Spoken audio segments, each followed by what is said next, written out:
Africains, Africaines, bonjour. Ivoiriens, Ivoiriennes, bonjour. Chers enfants d'Afrique, dispersés partout dans le monde et dans les Caraïbes, bonjour. Nous sommes aujourd'hui le 1er août 2024 et j'ai décidé de faire ce direct suite à une vidéo qui m'a été apportée par une de mes sœurs ivoiriennes. Nous nous appelons les miennes de, j'ai oublié mais il y a longtemps, de l'espérance têtue. Même si on a le sentiment que c'est fini, c'est gâté, nous on espère encore. Et donc nous sommes les sœurs de l'espérance têtue. Elle s'appelle Marie-Barbe Fadiga. Elle m'a envoyé la vidéo qui dure 3 minutes et j'ai décidé de faire ce direct là. Bonjour frère Taïe Laurent. Cette vidéo, je l'adresse à monsieur Koné Nabagné Bruno, qui est le ministre de mon pays, qui est un ministre de la Côte d'Ivoire, de la République de Côte d'Ivoire, ministre de la construction, du logement et de l'urbanisme. C'est à lui qu'a adressé cette vidéo, ce direct. Je me donne le droit, en tant que citoyenne, de parler. Tout ministre qu'il est, il est un citoyen comme moi. Et à ce titre, nous sommes au même niveau. Nous sommes tous les deux citoyens de la Côte d'Ivoire. Il fait son travail de ministre. Je fais le mien de citoyenne.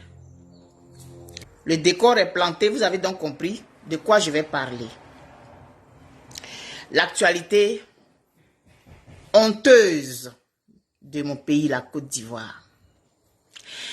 Avant de continuer, je vais vous lire la définition de la culture selon l'UNESCO. Pour ne pas paraphraser, j'ai carrément recopié et je vais vous lire ça.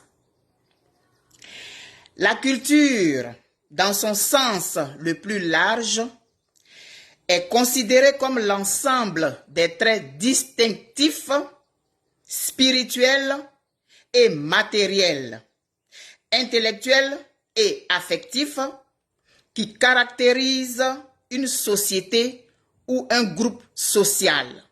C'est selon l'UNESCO. Je vais répéter. Monsieur Koné Nabagné Bruno, ministre de la Construction, du Logement et de l'Urbanisme. Je vais vous donner la définition de la culture parce que je pense que vous ne la connaissez pas. La culture, c'est dans son sens le plus large, elle est considérée comme l'ensemble des traits distinctifs, spirituels, matériels, intellectuels et affectifs qui caractérisent une société ou un groupe social. Ce n'est pas ma définition, c'est la définition de l'UNESCO. Ensuite, M. Koné Nabagné Bruno. M. Pierre Bourdieu, il a dit que la culture, c'est ce qui nous reste quand on a tout oublié. Monsieur Koné Nabagné Bruno, ministre de la Construction, du Logement et de l'Urbanisme de Côte d'Ivoire, je suis sûr que je vous apprends ça. Vous ne le saviez pas aussi. Vous ne connaissez pas la définition de la culture, je vous l'ai donnée et c'est gratuitement. C'est pour la Côte d'Ivoire. Ensuite, je vous donne une pensée de monsieur Pierre Bourdieu. Vous allez aller chercher c'est qui. Je ne vais pas faire ce travail-là encore pour vous. Il a dit que la culture, c'est ce qui nous reste quand on a tout oublié. Ce que je porte là, monsieur Koné Nabagné, originellement, ça s'appelle le Nyigbelilokwe. Traduit en godier, ça veut dire le pagne fait en fibre de raffia. Originellement, il est fait à base de fibres de raffia. Mais le modernisme pour ne pas que ça se perde. Ça a été fait comme ça, de façon moderne. Mais les motifs ont été respectés pour ne pas que ce pan de la culture du peuple, Dida, Godier, Avikam, Neyo, Lozwa, se perde. Pour perpétuer un pan de notre culture, on porte ça. Et moi, je suis très amoureuse de ma culture. Peut-être que vous, non, mais moi, si. C'est pourquoi j'ai porté ça pour vous parler de culture. J'ai reçu donc une vidéo dans laquelle vous parlez, vous déclamez devant votre auditoire qui boit vos paroles et qui en est fier. Mais moi, je ne suis pas fier de ça. Je suis au Québec, ça fait 14 ans. Et j'ai eu à visiter une grande partie du Québec. Et ce que je vais vous présenter, parce que la vidéo elle est adressée à vous, M. Koné Nabagné. Ce que je vais vous montrer là, j'ai vu de mes yeux. Parce que j'ai fait une formation en tourisme. J'ai un module en tourisme. Et c'est ça qui m'a permis de savoir que ces choses-là existent ici au Québec. Je vais vous présenter ça. Maintenant, à vous qui êtes là aujourd'hui, je vais vous faire écouter la vidéo de M. Koné Nabagné Bruno, qui ne sait pas c'est quoi la culture. Malheureusement, quand on a à la tête de notre pays des parvenus, ça donne ce résultat-là. Oui, oui, je pèse mes mots. Parce que le devoir de l'enfant d'un pays, c'est de préserver sa culture. Pour que, même s'il a tout perdu, même s'il a tout oublié, ce caractère distinctif de son identité, de sa personnalité, il ne puisse pas l'oublier. Je vais vous faire écouter, je vais vous présenter donc des vidéos que je suis allé chercher. Elles sont très courtes et vous allez comprendre pourquoi. Vous allez comprendre ma méthodologie. Je suis choqué, je suis outré, je suis scandalisé. J'ai envie de pleurer. Je veux être fâché. Et en même temps, je veux rire. Parce que c'est ridicule que la Côte d'Ivoire soit rendue à ce niveau d'inculture généralisée.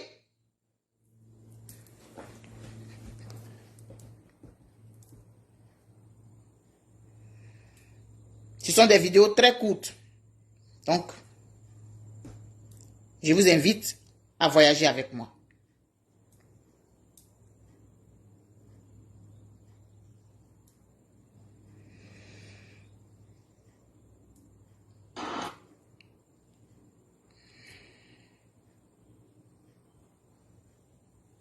Je vais vous présenter d'abord le titre de la vidéo.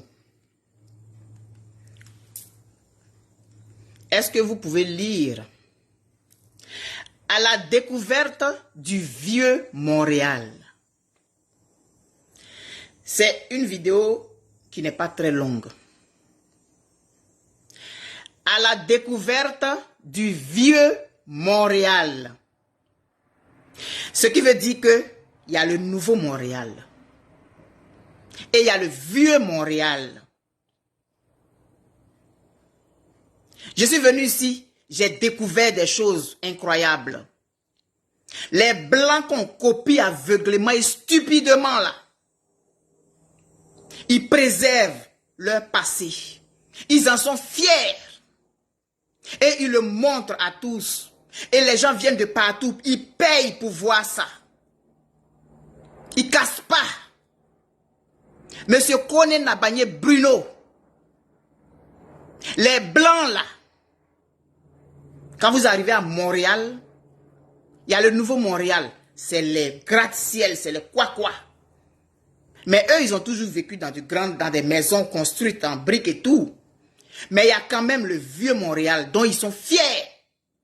Et ils présentent. Alors, c'est parti. Alors, je suis en colère, hein. Je suis en colère même. Je suis outré. On ne peut pas insulter un peuple comme ça. parce qu'on est au pouvoir. Mais votre pouvoir, là, vous allez le perdre. Et plus tôt que vous ne pensez, je vous le dis. Je ne suis pas prophète, prophétesse ou quoi. Mais c'est l'ordre normal des choses. Vous en avez trop abusé. Et de la mauvaise façon.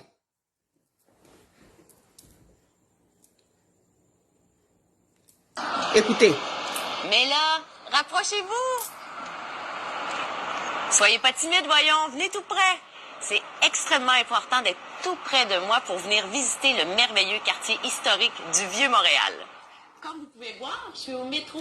Le quartier historique du Vieux-Montréal. C'est chez les Blancs, hein? Champ de Mars pour vous accueillir. Et puis, on va partir ensemble visiter le merveilleux quartier. Mais j'aurais très bien pu vous attendre aussi à la place Victoria ou même la place d'Armes, parce que tous les deux desservent le quartier du Vieux-Montréal. Alors voilà la raison pourquoi Le quartier du Vieux-Montréal. Le Vieux-Montréal qui n'a pas été cassé, qui a été préservé pour le montrer aux générations futures. Oui, c'est ça qu'on appelle un peuple digne. Vous voulez descendre au métro Champ de Mars, c'est parce qu'on peut y retrouver des Bixi. Heureusement qu'on vient d'arriver parce qu'il en reste que 2. Donc, attachez votre ceinture, suivez-moi, on y va!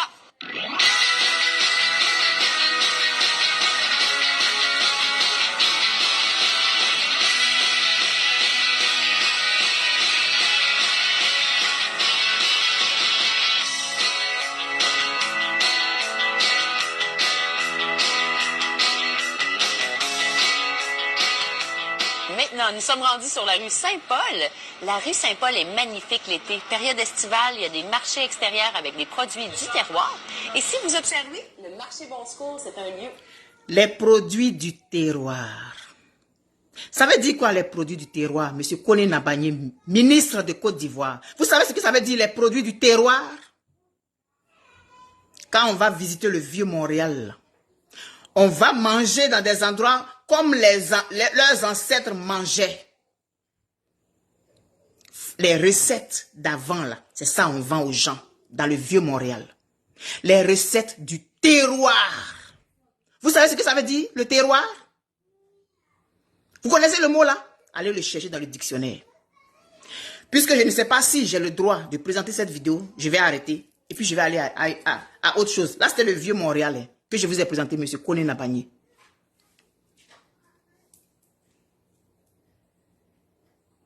Parce que la vidéo dit 6 minutes.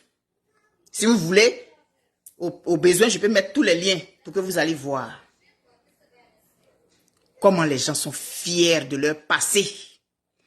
Comment ils sont fiers de leur passé et le préservent malgré leur modernisme, malgré leur industrialisation, malgré leur, je sais pas moi, leur urbanisme. Ils préservent leur passé. Ils le gardent jalousement. Vous allez voir d'autres vidéos. Donc je m'arrête là. On allait voir d'autres choses, mais je m'arrête là. On va aller à une autre vidéo.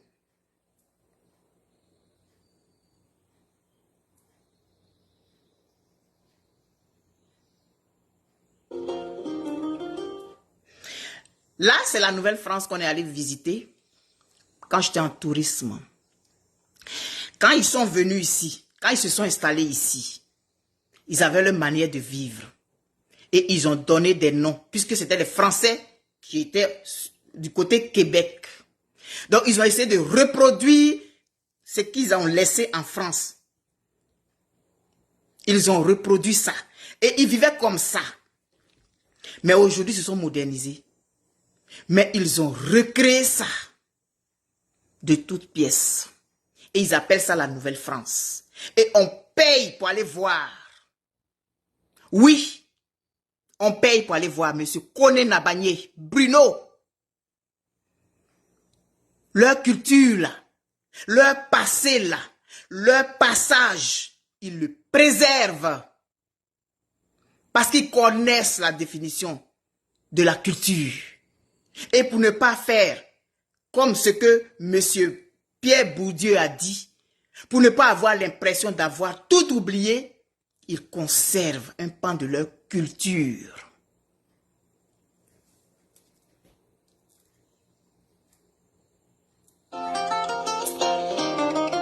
Reproduire des costumes authentiques du XVIIIe siècle n'est pas une mince tâche.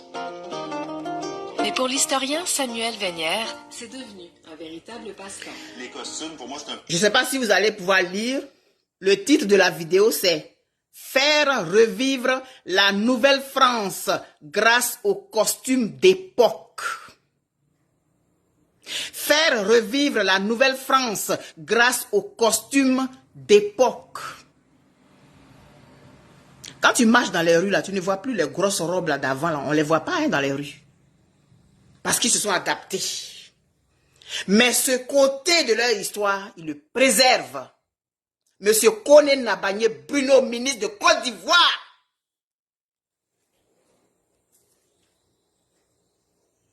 un peu le clou de la fête, c'est un peu la couleur que les gens viennent chercher. Puis on peut effectivement distinguer des personnages en fonction de leurs habits. Et pour un habit comme celui que je porte, c'est facilement 100-150 heures de confection. Et ça, c'est sans la recherche historique, sans la recherche des... 150 heures pour faire le costume là. Après avoir fait. Non, je suis trop fâché même. Sylvain Niki. 150 heures pour faire ces costumes. Ils vont faire des recherches. Ils vont chercher dans leur passé. Parce qu'ils ont eu la chance de pouvoir immortaliser leurs choses. La photo là, ils ont eu ça très tôt ici. Donc ils vont rechercher et puis ils reproduisent ça. Pour que ça soit le costume d'époque. Et puis des gens portent ça. Et puis ils sont là-bas. Quand on s'en va visiter là, ils sont habillés comme ça. Et puis ils nous font visiter le fort.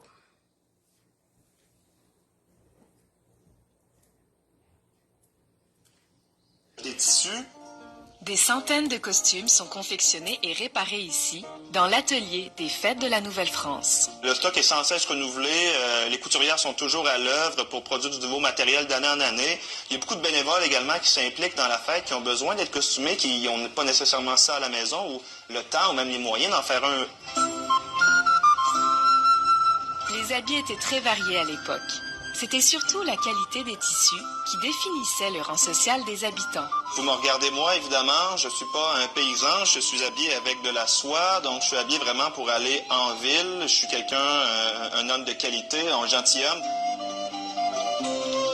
Les tissus d'autrefois, c'est la fibre naturelle. On va parler de laine qui est très commun, coton, lin pour les chemises ou encore les pièces de sous-vêtements. De porter un habit historique, c'est un peu comme aller à la rencontre de nos ancêtres, vraiment se mettre dans leur peau. Pour moi, porter un habit historique, c'est comme aller à la rencontre de nos ancêtres.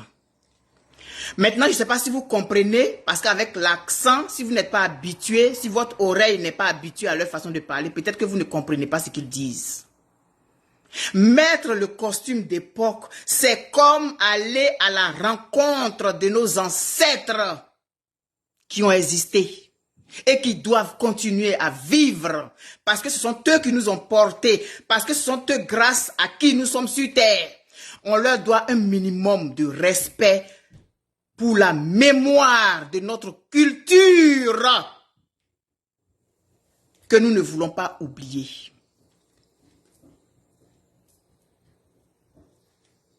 pour moi, ça donne un niveau de compréhension qui dépasse le livre, le texte ou même la discussion en histoire. On est vraiment dans l'expérience, dans le laboratoire historique finalement.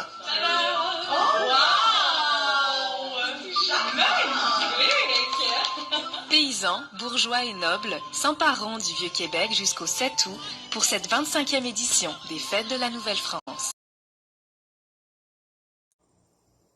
Ok.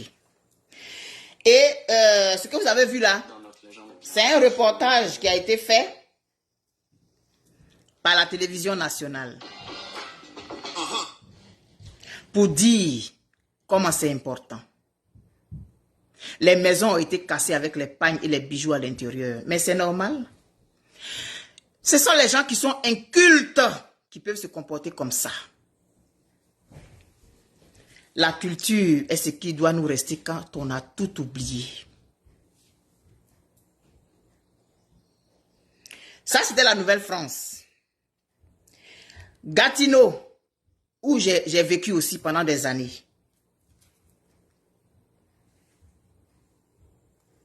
A district in Vieux Hall.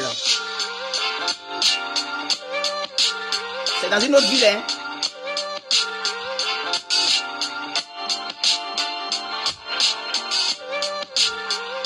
Hall, c'est un quartier de Gatineau. Et ils ont tout fait pour préserver ça comme c'était quand les gens sont arrivés. On appelle ça le Vieux Hall. Comme il y a le Vieux Montréal. Oui. Ils n'ont pas cassé pour surbaniser. Pour ressembler à qui?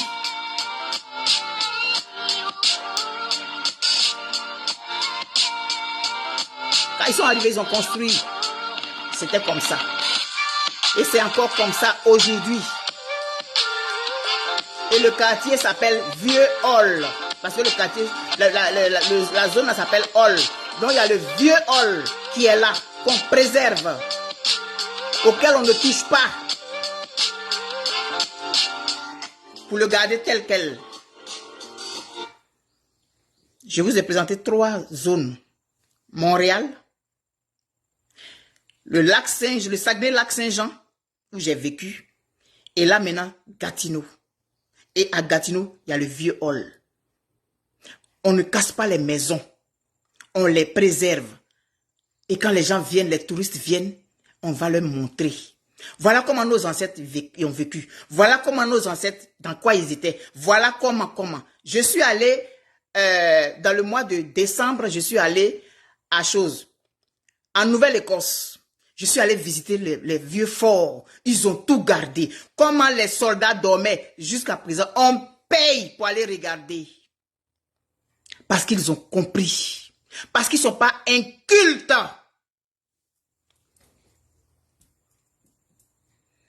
Ça, c'est Vieux Hall. On continue. Val-Jalbert, au lac Saint-Jean, où j'étais. Les enfants veulent voyager dans le temps. Ma femme et moi, on a besoin d'une expérience authentique. Beau problème. Notre solution, le village historique de Val-Jalbert au Saguenay-Lac-Saint-Jean. Le village historique de Val-Jalbert au lac Saint-Jean. J'ai payé et puis je suis allé visiter. Quand mes enfants sont venus là, je suis allé leur montrer ça. On a payé. Les gens font la file, les Français, les quoi, les Chinois, tout ça quand ils viennent là, ils s'en vont visiter. Le village historique de Val-Jalbert, ça a une histoire. Parce que la zone est très arborée. Donc les gens, ils utilisaient le bois. Eux, ils utilisent le bois pour construire. Mais il fallait des gens pour traiter ce bois. Et donc, M. Val-Jalbert a créé ce village-là pour ses employés. Donc, ils habitaient là avec leur famille et puis ils travaillaient à côté. On les appelait les draveurs. Oui, j'ai fait un peu d'histoire. Il faut se cultiver. Alors, les draveurs, ils habitaient là. Et toute l'administration habitait là dans le village historique de Val-Jalbert. Et puis à côté, il y a l'eau pour faire partir le bois. C'est par l'eau que les gens faisaient partir les billes de bois. Et les gens travaillaient comme ça. Ils se blessaient et tout. Ils travaillaient, ils étaient sur les billes de bois là. Et puis ils faisaient partir ça. Bien comme ça. Et ce village-là, il a été préservé. Vous allez voir quelques images. Il y a des maisons qui sont tombées en ruine. Mais les maisons tombées en ruine là, elles sont là. Ils ont restauré certains, mais le village est là. Et on vient visiter. Et puis on montre comment les gens travaillaient à travers des vidéos. C'est ça on appelle un peuple qui a une culture.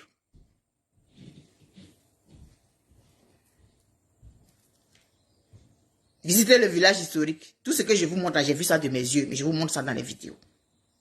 Ce n'est pas des inventions là. Un véritable musée à ciel ouvert avec des maisons d'époque et des personnages fascinants, des randonnées dans un cadre naturel enchanteur, un téléphérique et surtout une grande chute à admirer. Au Saguenay-Lac-Saint-Jean, il y a toujours une solution. Trouvez-la au cgn.com. C'est juste pour vous montrer, c'est de la publicité. Parce que si je veux vous montrer, ça va être trop long. Pour dire que il y a le vieux Montréal, Les maisons, comme elles étaient construites là, ça existe encore. On préserve ça. Les gens habitent là. On mange les nourritures du terroir. Ce que les gens mangeaient là, on mange ça là-bas. À la Nouvelle-France, au Saguenay-Lac-Saint-Jean, ils ont reproduit un village de cette époque. Et quand on va là-bas, les gens s'habillent. Ils sont habillés comme à l'époque. Pour que les gens voient comment c'était. Comment les gens vivaient. Les boutiques, tout ça, ils ont reproduit. Et puis, on paye pour aller voir. Ça fait rentrer de l'argent dans les caisses de l'État. Ils ne courent pas par FMI, tout ça. Ils créent des richesses à l'intérieur de leur propre territoire. Avec ce qu'ils avaient par le passé. Ils utilisent leur cerveau. Et puis nous, on vient ici, on voit ça. Et puis on parle de ça. On essaie de faire des vidéos pour essayer d'interpeller. Ah, voilà ce qui se passe ici. On peut faire ça chez nous. Pendant ce temps, des gens vont venir casser ce qui fait partie de notre culture, de notre identité.